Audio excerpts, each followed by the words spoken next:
கர்த்தரும் இரட்சகருமாகிய இயேசு கிறிஸ்துவின் இனிதான நாமத்தில் சபையார் அனைவருக்கும் கிறிஸ்துமஸ் வாழ்த்துக்களை அன்போடு நான் தெரிவித்துக் கொள்கிறேன்.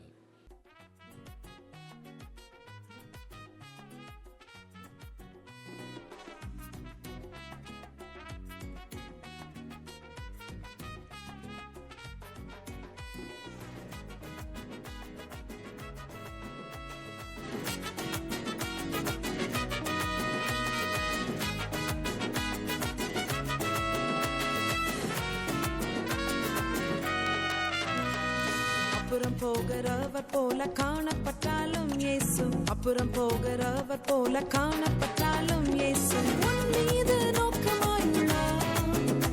உன் நினைவெல்லாம் அவர் அறிவார். உன் மீது நோக்கமாயுள்ளார். உன் நினைவெல்லாம் அவர் அறிவார். காக்கின்றவர், உருவாக்கின்றவர், தோளின் மேல் சுமக்கின்றவர். காக்கின்றவர், உருவாக்கின்றவர், தோளின் மேல் சுமக்கின்றவர், தோளின் மேல் சுமக்கின்றவர்.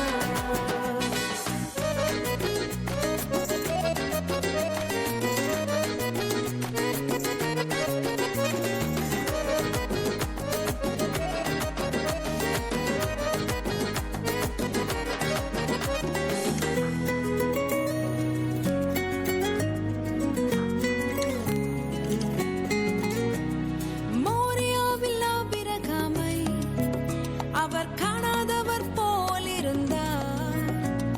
மோரியாவில் ஆபிரகாமை அவர் காணாதவர் போல் இருந்தார். ஈசாக்குக்கு மறுவாழ்வு அளித்து பாலூதி பெருகச் செய்தார். ஈசாக்குக்கு மறுவாழ்வு அளித்து பாலூதி பெருகச் செய்தார். அப்புறம் போகிறவர் போல காணப்பட்டாலும் இயேசு, அப்புறம் போகிறவர் போல காணப்பட்டாலும் இயேசு உன் மீது நோக்கமாயுள்ளார். உன் நினைவெல்லாம் அவர் அறிவார். உன் மீது நோக்கமாயுள்ளார். உன் நினைவெல்லாம் அவர் அறிவார். காக்கின்றவர், உருவாக்கின்றவர், தோளின் மேல் சுமக்கின்றவர். காக்கின்றவர், உருவாக்கின்றவர், தோளின் மேல் சுமக்கின்றவர், தோளின் மேல் சுமக்கின்றவர்.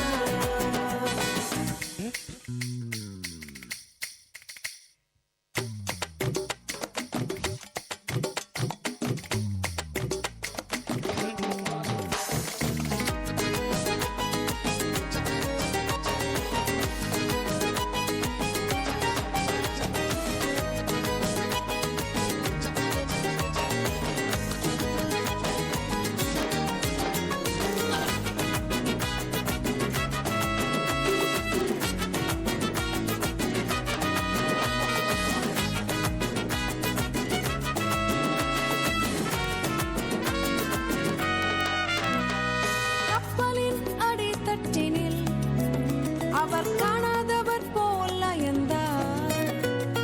கப்பலின் அடித்தட்டினில் அவர் காணாதவர் போல் அயர்ந்தார். எழுந்து வந்தார், அதட்டிச் சென்றார், அக்கறை கடந்து சென்றனர். எழுந்து வந்தார், அதட்டிச் சென்றார், அக்கறை கடந்து சென்றனர். அப்புறம் போகிறவர் போல காணப்பட்டாலும் இயேசு, அப்புறம் போகிறவர் போல காணப்பட்டாலும் இயேசு உன் மீது நோக்கமாயுள்ளார். உன் நினைவெல்லாம் அவர் அறிவார். உன் மீது நோக்கமாயுள்ளார். உன் நினைவெல்லாம் அவர் அறிவார். காக்கின்றவர், உருவாக்கின்றவர், தோளின் மேல் சுமக்கின்றவர்.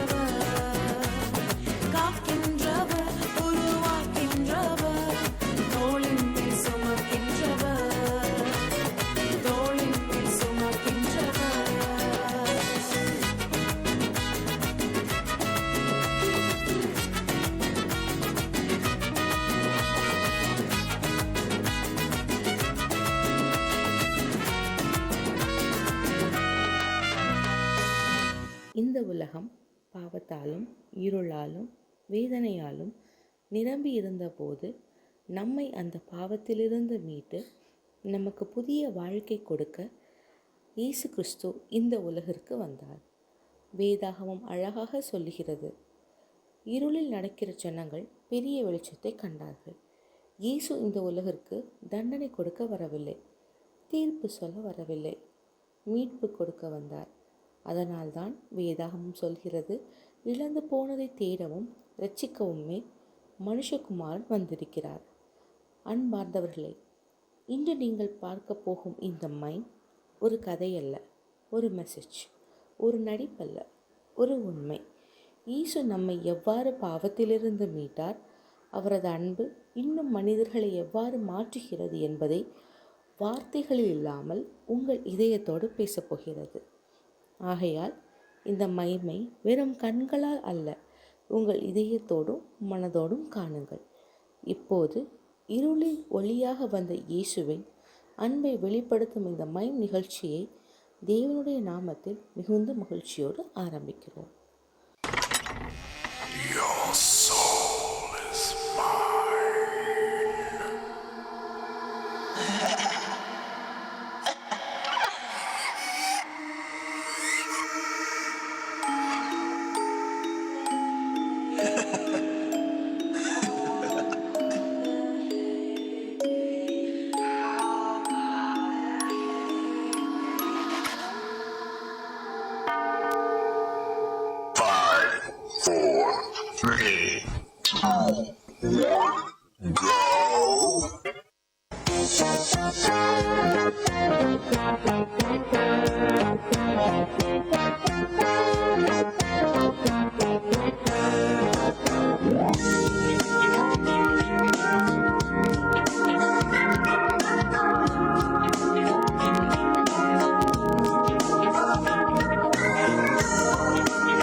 ஆதிவராரோ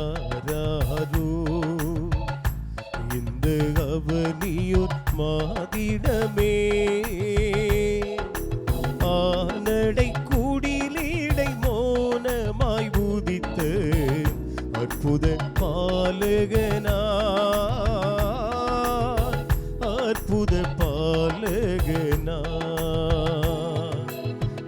ஆதிவராரோ இந்த அவனியோர் மாதிடமே,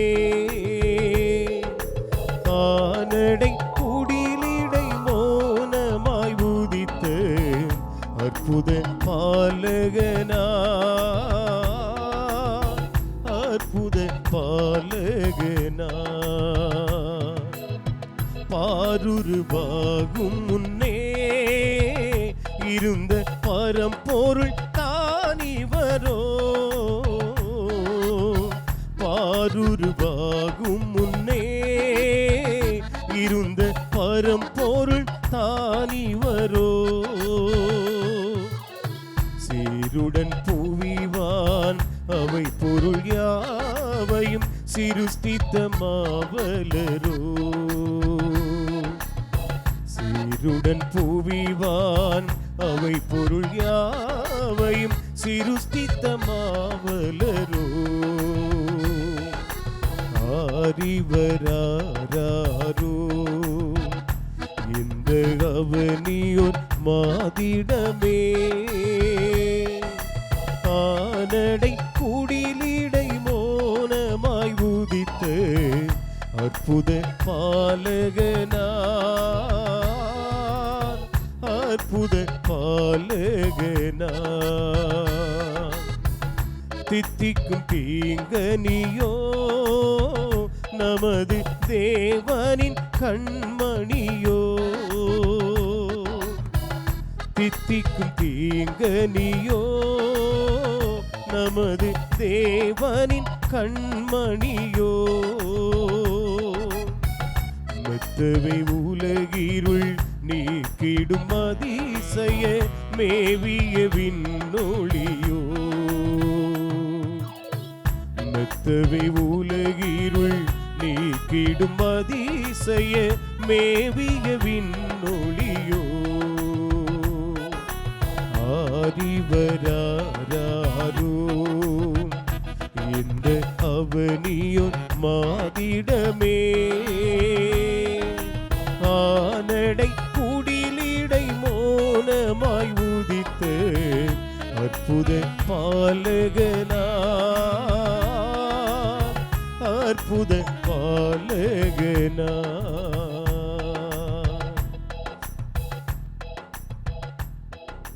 அவர் ஞாபகம் அதிசயமானது. ஆலோசனை கர்த்தர், வல்லமை உள்ள தேவன், நித்திய பிதா, சமாதான பிரபு. ஹல்லேலூயா. Thank you Lord. அப்படியே கண்களை மூடி ஒரு நிமிடம் ஆண்டோடைய பிரசன்னத்தை நாம் உணர்ந்து கர்த்தரை ஆராதிக்க கர்த்தர் நமக்கு கிருபை தருவாராக. ஹல்லேலூயா. வானிலும் பூவிலும் மேலான நாமம், வல்லமை உள்ள நாமமது, வானிலும் பூவிலும் மேலான நாமம்,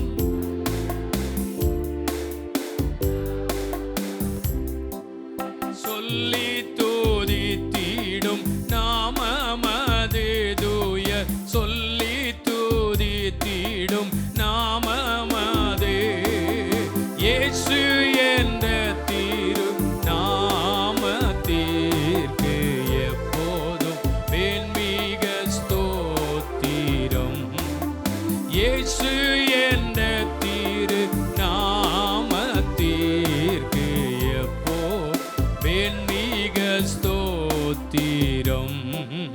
வேதாளம் பாதாளம் யாவையும் ஜெயித்த வீரமுள்ள திரு நாமமது, வேதாளம் பாதாளம் யாவையும் ஜெயித்த வீரமுள்ள திரு நாமமது,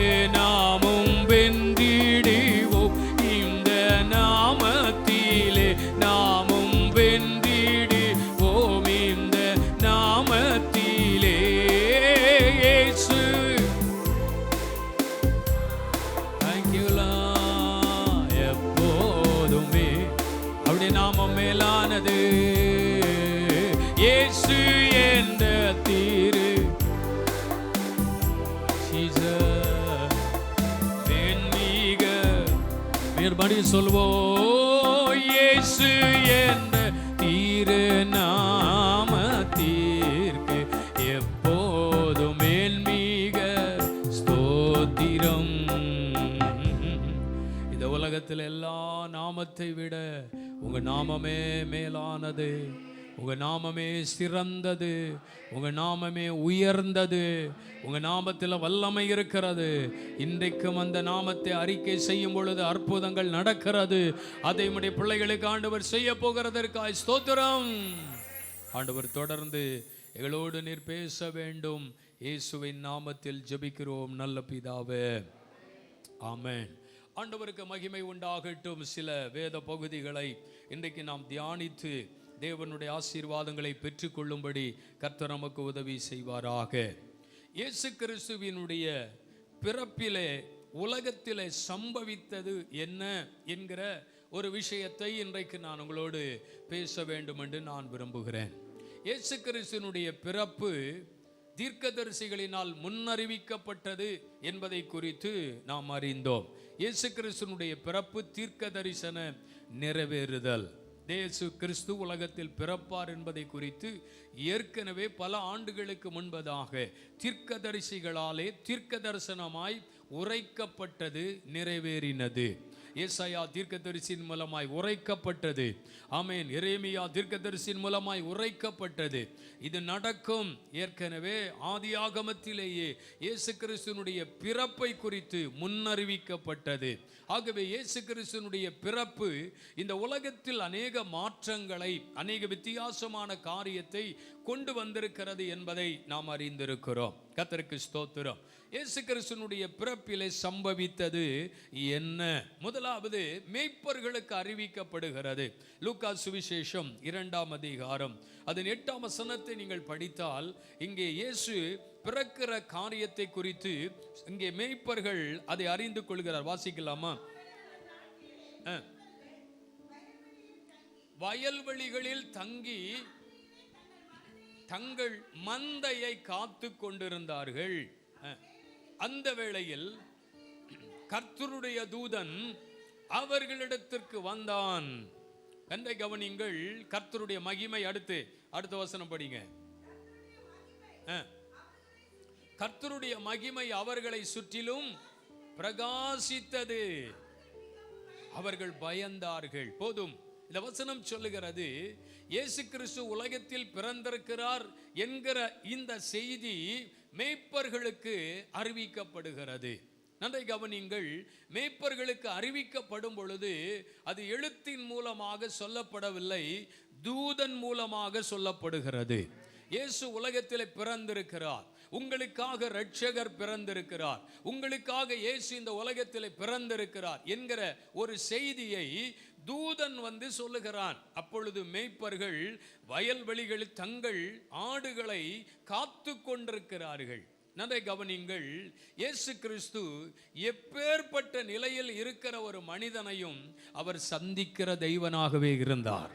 பாருங்கள், இன்றைக்கு நம்ம கிறிஸ்து பிறப்பு ஆராதனை என்று சொல்லும் பொழுது, இல்லாவிட்டால் கிறிஸ்து பிறப்பினுடைய இந்த பண்டிகையை நம்ம எப்படி கொண்டாடுகிறோம், நம்ம ஆண்டவரை எப்படி சந்திக்க வந்திருக்கிறோம், ஆலயத்தில் நம்ம எப்படி ஆண்டவருடைய சமூகத்தில் ஆராதிக்க வந்திருக்கிறோம். அருமையானவர்களே, புது உடை வாங்கி புதிய வஸ்திரங்களை தரித்து கொண்டு பாருங்க, தேவ சமூகத்தில் அதற்குரிய ஆயத்தத்தோடு அதற்குரிய நிலைமையில தேவ சமூகத்தில் தேவனை தேடி வந்திருக்கிறோம். அன்றைக்கு அந்த மேய்ப்பர்கள் இயேசுவை சந்திப்பதற்கோ இல்லை இயேசுவை சந்திப்பதற்கோ எந்த விதமான நிலைகளும் அவர்களுக்கு இல்லை. மேய்ப்பர்கள் எப்படி இருப்பார்கள் நமக்கு தெரியும். அவர்கள் தங்கள் ஆடுகளை காத்து கொண்டிருக்கிற சூழ்நிலை எப்படி இருக்கு என்று தெரியும். அருமையானவர்களே, அந்த மந்தையோடு அவர்கள் படுத்திருக்கிறார்கள், ஆடுகளோடு உறங்கி கொண்டிருக்கிறார்கள். ஒரு ஆட்டு மந்தை, ஒரு கூடாரம் இருக்கிறது என்றால் அந்த கூடாரம் எப்படி இருக்கும் யோசித்து பாருங்க. அதற்குள்ளேயே அவர்கள் தங்கி இருக்கிறார்கள், அதற்குள்ளேயே அவர்கள் படுத்திருக்கிறார்கள். அவளுடைய வாழ்க்கையினுடைய நிலைமை சற்று வித்தியாசமாக இருக்கிறது பாருங்க. ஆனா ஆண்டவர் யாருக்கு எப்படி தன்னுடைய சந்திப்பை வெளிப்படுத்த வேண்டுமோ அப்படி அவர் சரியாய் வெளிப்படுத்துகிற ஆண்டவர். அல்லேலூயா. அதனால இவங்களுக்கு வாசிக்க தெரியாது, படிக்க தெரியாது, எழுத தெரியாது. ஏதோ ஒன்று இவர்களுக்கு இப்படி சொன்னால்தான் இவர்கள் அதை அறிந்து கொள்ள முடியும் என்பதை அறிந்தபடினாலே தான் தூதனை அனுப்பி, நீங்கள் பயப்பட வேண்டாம், உங்களுக்காக கிறிஸ்து உலகத்தில் பிறந்திருக்கிறார் என்கிற அந்த செய்தி அவர்களுக்கு அறிவிக்கப்பட்டது. அங்கே எழுதியிருக்கிறது, ஒரு மகிமை, ஒரு பிரசன்னம் அங்கே அவர்களை சந்தித்தது. இயேசு கிறிஸ்துனுடைய பிறப்பை அறிவிக்கும் பொழுதே ஒரு பிரசன்னம் அவர்களை சந்தித்தது. இந்த காலவெளியிலே சொல்லுகிறேன், ஆண்டவருடைய நாமத்தில் தேவ சமூகத்தில் வந்திருக்கிற நம்மை ஒருவேளை நாம் எந்த நிலையில் இருக்கிறோம் என்பதல்ல, எந்த நிலையில் வாழ்கிறோம் என்பதல்ல, ஆண்டவர் நம்மை சரியாய் சந்திக்க விரும்புகிறார். தேவனுடைய மகிமை பிரகாசித்தது. அந்த மகிமை அவர்கள் சந்தித்தார்கள் என்று எழுதியிருக்கிறது. கர்த்தருக்கு ஸ்தோத்திரம். அருமையா, ஆண்டவர் ஒவ்வொருவரையும் ஒவ்வொரு விதமான நிலையிலே சந்திக்கிற ஆண்டவர். ஒரு கிதியோனை பாருங்கள், கிதியோனோடு ஒரு சந்திப்பு உண்டாகிறது. தேவனுடைய சந்திப்பு, அது எதிர்பாராத சந்திப்பு, அவன் நினைக்காத சந்திப்பு. மெய்ப்பர்கள் நினைக்காத ஒரு சந்திப்பை அவர்கள் வாழ்க்கையில சந்தித்திருக்கிறார்கள். எதிர்பாராத ஒரு சந்திப்பு கிதியோனுக்கு உண்டாகிறது. பராக்கிரமசாலியே, கர்த்தர் உன்னோடு இருக்கிறார், நீ தான் போகணும், உன்னை அனுப்புகிறது நான் தான், உன்னை கொண்டுதான் அவர் பயங்கரமான காரியத்தை அவர் செய்ய போகிறார் அப்படின்னு அவருக்கு தெரிவிக்கப்படுகிறது. ஆண்டவர் எந்த நிலையிலும் மனிதனை சந்திக்கிற ஆண்டவர். ஆமென் சொல்லுங்க. ஒரு மனோவாவுக்கு ஒரு சந்திப்பு உண்டாகிறது. எப்படி? அங்கேயும் வயல்வெளியிலே ஆண்டவருடைய சந்திப்பு, வார்த்தை உண்டாகிறது. ஒரு யாக்கோபுக்கு ஒரு தேவனுடைய சந்திப்பு உண்டாகிறது. எங்கே? வனாந்தரத்திலே அவன் படுத்திருக்கும் பொழுது அவனுடைய வாழ்க்கையில ஒரு சந்திப்பு உண்டாகிறது. கர்த்தருக்கு ஸ்தோத்திரம். மகிமை தகுதி இல்லாதவர்களையும் சந்திக்கும். கர்த்தருடைய மகிமை தகுதி இல்லாதவர்களையும் சந்திக்கும். நம்ம வாழ்க்கையிலும் இயேசு ஒரு நாள் ஏதோ ஒரு சூழ்நிலையில நம்மளை சந்தித்தார். அவர் சந்திப்பு தான் இன்றைக்கு நம்ம கர்த்தருக்குள்ள இருப்பதற்கான காரியங்களை, சூழ்நிலைகளை உருவாக்கி கொடுத்திருக்கிறார். இரண்டாவது, சாஸ்திரிகளுக்கு அறிவிக்கப்படுகிறது. நல்ல கவனிங்க, சாஸ்திரிகள் படிப்பறியாதவர்கள் அல்ல, மெய்ப்பர்கள் கற்றுக்கொள்ளாதவர்கள். அவர்களுக்கு சரியான படிப்பறிவு அவர்களுக்கு கிடையாது. ஆனால் சாஸ்திரிகள் அப்படி அல்ல. சாஸ்திரிகள் நன்றாக கற்று தேர்ந்தவர்கள். அவர்களுக்கு எப்படி இந்த சந்திப்பு உண்டாகிறது? நம்ம மத்தேயு சுவிசேஷம் 2ஆம் அதிகாரம் 2ஆம் வசனத்தை நீங்கள் படித்தால், எடுத்து வாசிங்க.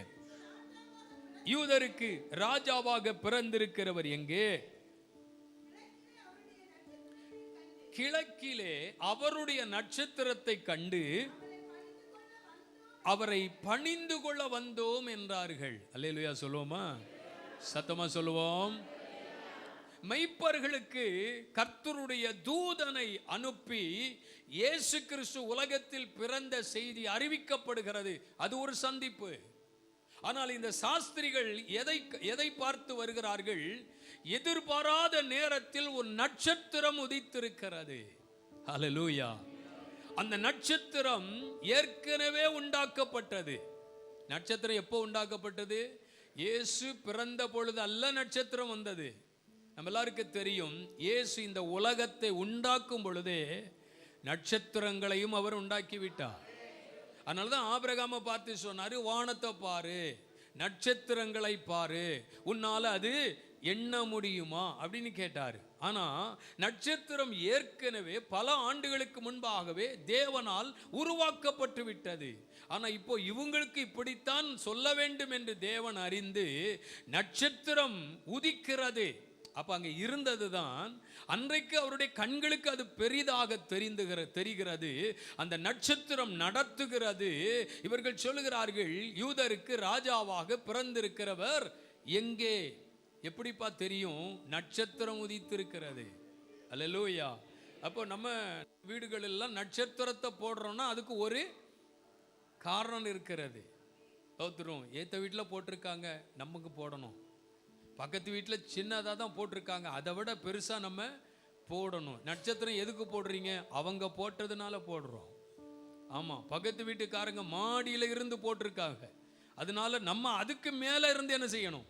நட்சத்திரத்தை போடணும்னு தான் நம்ம நினைக்கிறோமே தவிர நட்சத்திரத்தினுடைய தன்மை என்ன? இயேசு உலகத்தில் பிறந்ததை கொண்டாடுகிற எல்லா விதத்திற்கும் ஒரு அர்த்தமும் காரியமும் இருக்கிறது. அல்லேலூயா. அப்போ இப்ப அந்த நட்சத்திரத்தை பார்க்க வந்தோம் என்று சொல்ல பொழுது ஏரோது சொல்லுகிறான், யூதருக்கு ராஜாவா பிறந்திருக்காராமா. எங்க பிறந்திருக்கிறார் எனக்கு தெரியாத. இல்ல, நட்சத்திரம் வந்திருக்கு, அது உதித்திருக்கிறது. அப்போ நீங்க ஒண்ணு செய்யுங்க, போய் பாருங்க எங்கே அவர் பிறந்திருக்கிறார் என்று போய் பார்த்து எனக்கு சொல்லுங்கள். மெய்ப்பர்களுக்கு தூதன் சொல்லுகிறான், சாஸ்திரிகளுக்கு நட்சத்திரம் சொல்லுகிறது. இதுவும் தேவனுடைய சந்திப்பு தான். ஆண்டவர் ஒவ்வொருவரையும் ஒவ்வொரு விதங்களில் அவர் சந்திக்கிற தெய்வம். ஆமென். அப்ப இயேசு கிறிஸ்துவினுடைய பிறப்பில இந்த உலகத்தில் என்ன நடந்திருக்கு, அவருடைய பிறப்பின் நிமித்தம் உலகத்தில் சம்பவித்தது என்ன? உண்மையா சொல்ல போனா உலகம் முழுவதும் கொண்டாடப்படுகிற ஒரு பண்டிகைன்னா அது கிறிஸ்துமஸ் பண்டிகை தான். ஏனென்றால் அவர் உலகத்தின் இரட்சகர். ஹல்லேலூயா. கர்த்தருக்கு மகிமை உண்டாகட்டும். அப்படின்னா நம்ம வேதத்தில் படிக்கும் பொழுது நம்ம எல்லாருக்கும் தெரியும், 2ஆம் அதிகாரம் 11ஆம் வசனம், லூக்கா சுவிசேஷம் 2:11, உங்களுக்காக இரட்சகர் பிறந்திருக்கிறார். வசனம் படியுங்கள். இன்று கர்த்தராகிய கிறிஸ்து என்னும் இரட்சகர் உங்களுக்காக தாவீதின் ஊரிலே பிறந்திருக்கிறார். இயேசு கிறிஸ்துவினுடைய பிறப்பை குறித்து சொல்லும் பொழுது சொல்லுகிறார், உங்களுக்காக இரட்சகர் பிறந்திருக்கிறார். அல்லேலூயா. நன்றாய் கவனியுங்கள். உலகம் முழுவதற்கும் இரட்சிப்பை கொடுப்பதற்காகவே பிறந்தவர் இயேசு. நம்முடைய தேவன் ஒரு குறிப்பிட்ட சமுதாயத்திற்கோ, ஒரு குறிப்பிட்ட ஜனத்திற்கோ, ஒரு குறிப்பிட்ட தேசத்திற்கோ அல்ல தேவை. அவர் தேவன் அல்ல, அவர் உலக இரட்சகர். நீங்களும் நானும் ஆராதிக்கிற இயேசு உலக இரட்சகர். அதனாலதான் உங்களுக்காக இரட்சகர் உலகத்திலே பிறந்திருக்கிறார். அப்படின்னா இயேசு கிறிஸ்துவினுடைய பிறப்பு உலகத்தில் ரட்சிப்பை கொண்டு வந்தது. அல்லேலூயா. ஸ்தோத்திரம். இயேசு பிறந்திராவிட்டால், இந்த உலகத்தில் இயேசு வந்திராவிட்டால் நமக்கு ரட்சிப்பு கிடைத்திருக்காது. ஆதாமின் பாவத்திற்கு பின்னாலே ஜனங்களுடைய வாழ்க்கையில தொடர்ந்த பாவம், நியாயப்பிரமாண காலங்களிலும் தொடர்ந்த பாவங்கள் தொடர்ந்து கொண்டிருக்கிறது. ஜனங்களுக்கு விடுதலை இல்லை, மீட்பு இல்லை, மன்னிப்பு இல்லை. தவறு என்று சொல்லுகிறார்கள், ஆனால் மறுபடியும் அதை செய்கிறார்கள். நிரந்தரமான மீட்பு அவர்களுக்கு கிடைக்கவில்லை. ஆகவே தான் பிதாவாகிய தேவன் குமாரனாகிய கிறிஸ்துவை இந்த உலகத்திற்கு இரட்சகராக அனுப்பினார். இயேசு உலகத்தில் பிறந்து வளர்ந்து ஊழியம் செஞ்சு அற்புதங்களை செஞ்சு பிதாவினுடைய திட்டத்தை பூமியில் அவர் நிறைவேற்றி எல்லா மனுஷனுக்காகவும் தன்னை தியாகமாக சிலுவையில் அவர் ஒப்பு கொடுத்தார் என்றால், அவருடைய சிலுவை மரணத்தை கூட தடுக்க எத்தனையோ சூழ்நிலைகள் எழும்பி வந்த போதிலும் அது நிறைவேறிய ஆக வேண்டும். ஏனென்றால் அவர் ரட்சிக்கவே வந்தவர். அப்ப இந்த பிறப்பின் நாளை நம்ம எப்படி கொண்டாடுகிறோம் என்றால், என்னை ரட்சிக்க வந்த ஆண்டவரை நான் கொண்டாடுகிறேன். இயேசு உலகத்திலே வராமல் இருந்திருந்தால் நான் இன்னும் அடிமைத்தனத்தில் இருந்திருப்பேன், நான் இன்னும் பாவத்திலே இருந்திருப்பேன், நான் இன்னும் அக்கிரமத்திலே இருந்திருப்பேன். அந்த இயேசுவின் பிறப்பு, இயேசுவின் வருகை என் வாழ்க்கையை மாற்றி இருக்கிறது. இயேசு பிறந்ததுனால தான் நம்ம இங்கே இருக்கிறோம், இல்லைன்னா எங்கேயோ இருந்திருப்போம். ஹல்லேலூயா. ஸ்தோத்திரம். ஆகவே உலகத்திற்கு ரட்சிப்பை கொண்டு வந்தது. ரட்சிப்பு இயேசுவாலைத்தான் உண்டு, ரட்சிப்பு இயேசுவாலைத்தான் உண்டு, அவருடைய நாமத்தினாலே தான் உண்டு. வானத்தின் கீழே பூமியின் மேலே ரட்சிக்கப்படுவதற்கு அவருடைய நாமமே அல்லாமல் வேறு ஒரு நாமம் இல்லை என்று எழுதியிருக்கிறது. இரண்டாவது மத்தேயு சுவிசேஷம் 2ஆம் அதிகாரம் அதன் 10ஆம் வசனத்தை படிப்பீர்கள் என்றால் வாசிக்கலாமா? 2:10. அவர்கள் ஆனந்த சந்தோஷம் அடைந்தார்கள். ஆமென். இரண்டாவது சொல்லுகிறேன், உலகத்திற்கு இயேசுவினுடைய பிறப்பு சந்தோஷத்தை கொண்டு வந்தது. ஆமென். இயேசுவினுடைய பிறப்பு உலகத்திற்கு மகிழ்ச்சியை கொண்டு வந்தது. அந்த சந்தோஷம், இயேசு உலகத்தில் பிறந்திருக்கிறார் என்கிற செய்தியை கேட்ட பொழுது அவர்களுக்கு ஆனந்த சந்தோஷம் உண்டாயிற்று. அப்போ உலகத்திற்கு இரண்டாவது கிடைக்கப்பெற்ற ஒரு பெரிய பாக்கியம், சந்தோஷத்தை கொண்டு வந்தவர் இயேசு. ஒன்று ரட்சிப்பை கொண்டு வந்தார் என்று சொன்னேன், இப்போ சொல்லுகிறேன் சந்தோஷத்தை கொண்டு வந்தவர். சந்தோஷத்தை கொண்டு வந்தவர். இன்றைக்கெல்லாம் இயேசு கிறிஸ்துனுடைய பிறப்பை கொண்டாடுகிறோம் என்று பல விதங்களில் பல விதமான சூழ்நிலைகளில் சந்தோஷத்தை அனுபவித்துக் கொண்டிருக்கிறார்கள். ஆனால் ஆண்டவருடைய பிள்ளைகளுக்கு அந்த சந்தோஷம் தேவ சமூகத்தில் வந்து அவரை பணிந்து கொள்வதும் அவரை ஆராதிப்பது தான் சந்தோஷம். அல்லேலூயா, கர்த்தருக்கு ஸ்தோத்திரம். நன்றை கவனியுங்கள், இந்த உலகத்தில் ஒரு பெரிய சந்தோஷம் இயேசு வந்த செய்தியை நம்மை சந்திப்பது. மனிதன் துக்கத்தில் வாழ்கிறான், வேதனையிலே வாழ்கிறான், கண்ணீரிலே வாழ்கிறான், கஷ்டத்திலே வாழ்கிறான், நிர்பந்தமான மனுஷன் என்று சொல்லுகிறான்.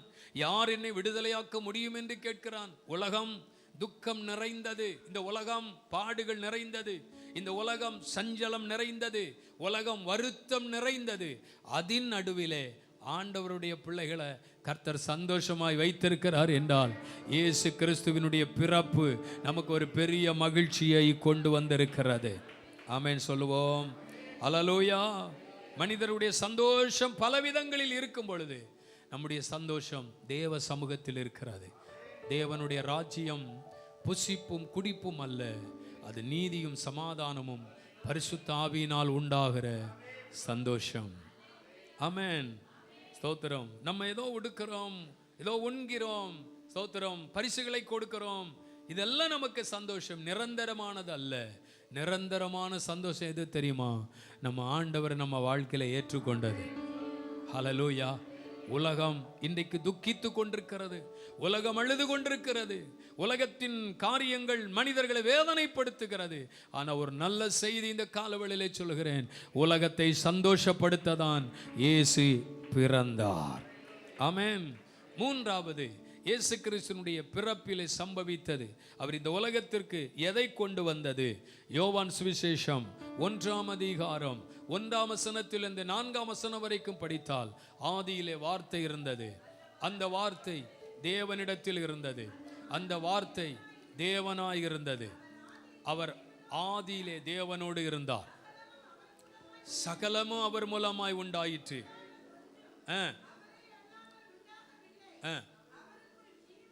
அவருக்குள் ஜீவன் இருந்தது, அந்த ஜீவன் மனுஷனுக்குள்ளே ஒளியாக வந்தது. ஆமென் சொல்லுங்க. மூன்றாவது, இயேசு கிறிஸ்துவினுடைய பிறப்பு இந்த உலகத்திற்கு வெளிச்சத்தை கொண்டு வந்தது. ஆமென். ஏனென்றால் ஜனங்கள் இருளில் இருந்தார்கள்.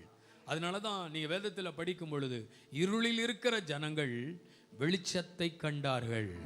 வெளிச்சத்தை கண்டார்கள் என்றால் இயேசு இந்த உலகத்திற்கு ஒளியாக வந்தார், இயேசு இந்த உலகத்திற்கு வெளிச்சமாக வந்தார்.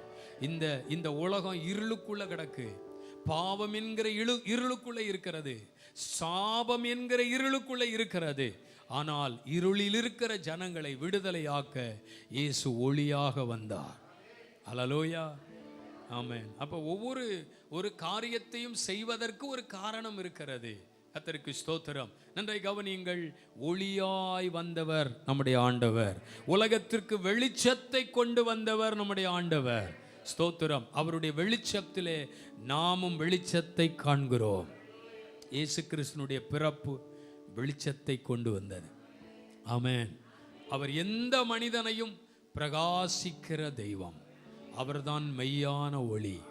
அவர் சொன்னார், நானே ஒளி, நான் ஒளியாய் வந்திருக்கிறேன். ஹல்லேலூயா. ஆமென், ஆமென். அவர்தான் ஒளியாய் வெளிப்பட்டவர். அந்த வெளிச்சத்துக்குள்ள வந்துட்டீங்கன்னா உங்க இருளெல்லாம் உங்களை விட்டு அகன்று போகும்.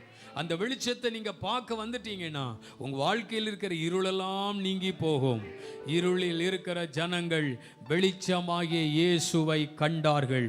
இன்றைக்கு சொல்லுகிறேன், ஆண்டவருடைய பிறப்பு இந்த உலகத்தில் ஒரு பெரிய வெளிச்சத்தை கொண்டு வந்திருக்கிறது. நாம் அந்த வெளிச்சத்தை கண்டோம், நாம் அந்த வெளிச்சத்திலே நடக்கிறோம், நாம் அந்த ஒளியை கண்டோம், நாம் அந்த ஒளியிலே நடக்கிறோம். நாம் கண்டது போலவே இந்த உலகத்தின் ஜனங்களும் அந்த ஒளியாகிய கிறிஸ்துவை காண ஜெபிக்க கடமைப்பட்டிருக்கிறோம். அல்லேலூயா. ஸ்தோத்திரம். ஒரு குறிப்பிட்ட சமூகத்திற்கோ, ஒரு குறிப்பிட்ட சமுதாயத்திற்கோ, ஒரு குறிப்பிட்ட தேசத்திற்கோ இயேசு வரவில்லை. உலகம் புரிந்து கொள்ளவில்லை. இவர்கள் ஆராதிக்கிற தெய்வம் வெள்ளைக்கார தெய்வம், இவர் வெளிநாட்டில் இருந்து வந்தவர் என்றெல்லாம் தவறாக நினைத்துக் கொள்கிறார்கள். அவர் வெள்ளைக்கார தெய்வம் அல்ல, அவர் உலகத்திற்கே தெய்வம். அவர் உலகத்திற்கு ஒளி கொடுக்க வந்தவர். அவர் உலகத்திற்கு சந்தோஷத்தை கொடுக்க வந்தவர். ஆமென். அவர் உலகத்திற்கு ரட்சிப்பை கொடுக்க வந்தவர். அந்த இயேசுவைத்தான் நீங்களும் நானும் ஆராதித்து மகிழ்ந்து கொண்டிருக்கிறோம். நாம் பெற்ற ரட்சிப்பை, நாம் பெற்ற ஒளியை, நாம் பெற்ற சந்திப்பை, நாம் பெற்றுக்கொண்ட சந்தோஷத்தை நம்மை சார்ந்தவர்களும் உலகத்தின் ஜனங்களும் காண்பதற்கு நாம் ஜெபிக்க கடமைப்பட்டிருக்கிறோம். ஹல்லேலூயா. கிறிஸ்துவினுடைய பிறப்பை மற்றவர்களுக்கு அறிவிப்பது நம்மேல் விழுந்த கடமையாக இருக்கிறது. நம்ம பெற்றுக்கொண்டதை மற்றவங்களுக்கு சொல்றது கடமையாக இருக்கிறது. ஹல்லேலூயா. நிச்சயமாக இந்த கால வேளையில் இயேசு கிறிஸ்துனுடைய பிறப்பை நம்ம தியானிக்கும் பொழுதே நம்முடைய இருதயத்தில் ஒரு பெரிய சந்தோஷமும் மகிழ்ச்சியும் நமக்குள் பொங்கிக் கொண்டே இருக்கிறது. ஹல்லேலூயா. புசிப்பும் குடிப்பும் அல்ல மகிழ்ச்சி, நம்மை சந்தித்த ஆண்டவரை ஆராதிப்பதே சந்தோஷம். நம்மை சந்தித்த தெய்வத்தை சந்திக்க வந்திருப்பதே நமக்கு ஒரு பெரிய சந்தோஷம். எல்லாரும் எழும்பி நிற்போமா? நாம் சில நிமிடங்கள் கர்த்தருடைய முகத்தை நோக்கி பார்த்து நம்ம ஜெபிக்க போகிறோம். ஹல்லேலூயா, ஹல்லேலூயா, ஹல்லேலூயா, ஹல்லேலூயா. இம்மானுவேல் தேவன் நம்மோடு, இம்மானுவேல் இயேசுவே. ஓஹோ இம்மானுவேல் தேவன் நம்மோடு, இம்மானுவேல் இயேசுவே. ஹல்லேலூயா,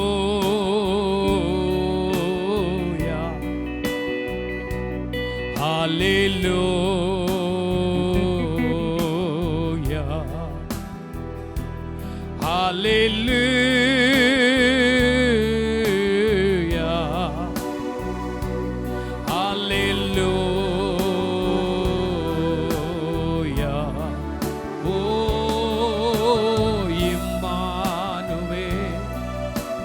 தேவன் நம்மோடு, இம்மானுவேல் இயேசுவே. ஓஹோ ஹல்லேலூயா. நம்மோடு நல்ல கைகளை உயர்த்தி ஹல்லேலூயா சொல்லுங்க. Thank you. Hallelujah, hallelujah. Oh, hallelujah. Oh, yeah. காலை தோறும் என்னை விசாரிப்பாரே, கல்விமானின் நாவை தருவாரே. சூரிய வெளிச்சம் போல என் பாதை மாற்றிடுவார். இருள் எந்தன் வாழ்வில் இல்லை. காலை தோறும் என்னை விசாரிப்பாரே, கல்விமானின் நாவை தருவாரே. ஓ சூரிய வெளிச்சம் போல பாதை காட்டிடுவார். இருள் எந்தன் வாழ்வில் இல்லையே. ஓ இம்மானுவேல் தேவன் நம்மோடு, இம்மானுவேல் இயேசுவே. ஓ இம்மானுவேல். எல்லாரும் சத்தம் உயர்த்தி Thank you Lord. நல்ல கையை உயர்த்தி கரங்களை அசைத்து சொல்லுங்க. ஹல்லேலூயா, ஹல்லேலூயா,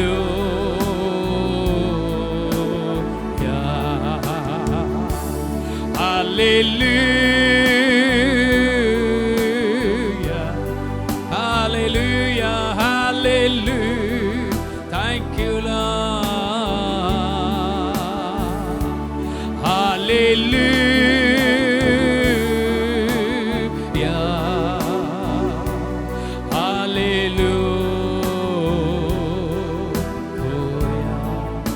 கைகளை தட்டி கர்த்தருக்கு மகிமை செலுத்துங்க பார்க்கலாம். Thank you Lord. நல்ல கையை தட்டி சொல்லுங்க. Hallelujah, hallelujah, hallelujah, hallelujah. நன்றி செலுத்துகிறோம். இந்த பண்டிகை ஆராதனைக்காக உம்முடைய சமூகத்தில் ஒப்பு கொடுக்கிறோம். கடந்து வந்து தேவ சமூகத்தில் தேவனை ஆராதிக்க, தேவனை மகிமைப்படுத்த ஆண்டவர் கொடுத்த கிருபைகளுக்காக நன்றி செலுத்துகிறப்பா. கர்த்தருடைய கிருபை உம்முடைய பிள்ளைகள் மேல் இருந்ததற்காய் நன்றி. எங்களுக்காக உலகத்திலே பிறந்தார் என்கிற இந்த செய்தி எங்களை சந்தோஷப்படுத்துகிறது, எங்களுக்கு ரட்சிப்பை தருகிறது. ஆமென். ஒளியாக வந்து எங்கள் பாவம் இருள் எல்லாம் அகற்றிவிட்டது என்று நாங்கள் தேவ வசனங்களை தியானிக்க உதவி செய்து ஒவ்வொருவருக்காக ஜெபிக்கிறேன். ஒவ்வொருவரையும் குடும்பமாய் உடைய பிள்ளைகளை நீர் ஆசீர்வதிக்கும்படி ஜெபிக்கிறேன். ஆண்டுடைய ஆசீர்வாதம் என்றைக்கும் உடைய பிள்ளைகளோடு இருக்கட்டும். இந்த நாட்களை மகிழ்ச்சியோடு உம்முடைய பிள்ளைகள் அனுசரிக்க கிருபை கொடுங்க. வர தடைப்பட்டவர்களுக்காக ஜெபிக்கிறோம். அவர்களும் இந்த சந்தோஷத்தை அனுபவிக்க கர்த்தர் உதவி செய்யுங்க. சமாதானத்தின் தேவன் உம்முடைய பிள்ளைகளோடு இருக்க வேண்டும் என்று ஜெபித்து உம்முடைய பிள்ளைகளை ஆசீர்வதிக்கிறேன். இரட்சகர் இயேசுவின் நாமத்தில் ஜெபிக்கிறோம் நல்ல பிதாவே. என் ஆத்துமாவே என் முழு உள்ளமே பரிசுத்த நாமத்தை ஸ்தோத்திரி. என் ஆத்துமாவே கர்த்தரை ஸ்தோத்திரி. அவர் செய்த சகல உபகாரங்களையும் மறவாது. நம்முடைய கர்த்தராகிய இயேசு கிறிஸ்துவின் கிருபையும் பிதாவாகிய தேவனுடைய அன்பும் பரிசுத்த ஆவியானுடைய ஐக்கியமும் சிநேகமும் நம் அனைவரோடும் என்றென்றைக்கும் இருப்பதாக. அல்லேலூயா.